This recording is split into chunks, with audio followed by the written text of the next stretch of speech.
ஆரம்பத்தில் முரடனாக பார்க்கப்பட்ட கமருதீன் கிட்ட நல்ல தெளிவு முன்னேற்றம் நம்ம பார்க்குறோம். ஆனால் ஆரம்பத்தில் ரொம்ப தெளிவாக இருப்பாங்க அப்படின்னு எதிர்பார்க்கப்பட்ட திவ்யா ஏன் இப்படி பத்திரகாளி மாதிரி ருத்ரதாண்டம் ஆடுறாங்கங்கிறது புரியாத புதிராக இருக்குது. ஆனால் ப்ரோமோவில் போடுறவங்க தொடர்ந்து திவ்யாவே தொடர்ந்து போடுறதை நான் வன்மையாக கண்டிக்கிறேன். ஏன்னா இவங்களை விட சிறப்பாக அங்கே செயல்பட்டுக்கிட்டு இருக்கு நிறைய பேர் இருக்கும் பொழுது இவங்களுக்கு ஏன் லைம் லைட் தரீங்க அப்படிங்கிற அந்த கேள்வியுடன் இந்த நிகழ்வு நம்ம தொடங்குவோம்.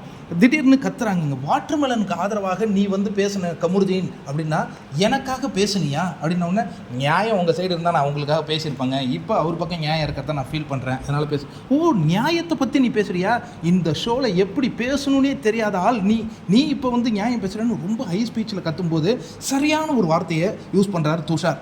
ஏங்க இப்போ இப்படி கத்துறீங்க, ஏன் இப்படி கத்துறீங்கன்னு, ஏன் நீ கத்தும்போது கத்துறன்னு என்ன சொல்கிறியா, நீ பேசும்போது எச்சு தெரிக்குது, உனக்கு ஒரு டெக்கோரம் இல்லை அப்படின்ன உடனே, என்னங்க நீங்கள் மாற்றி மாற்றி இப்படி பேசிகிட்டு இருக்கீங்க, பிக் பாஸ் முன்னாடி நம்ம நிற்கிறோம், இங்கே வந்து ஒழுக்கம் ரொம்ப முக்கியம், எல்லாமே இங்கே கரெக்டாக இருக்கணும் அப்படின்னா, என்னது பிக் பாஸ் முன்னாடி நீங்களாம் ஒழுக்கமாக இருப்பீங்களா, பிக் பாஸ் கூப்பிட்டு 1/2 மணி நேரம் கழித்து சுற்றி வர நீங்கள்லாம் பேசுகிறீங்களா அப்படின்னு பயங்கர கோபத்தை வெளிப்படுத்துகிறாங்கங்க திவ்யா. ஆனால் எனக்கு என்னமோ திவ்யா வந்து பிஹேவ் பண்ணுறது ஒரு நல்ல பொண்ணு, ஆனால் கத்தி தொண்டை வழியே வந்துடுச்சுன்னாங்க, இன்னும் ஏன் கத்தினே இருக்காங்க புரியலையே.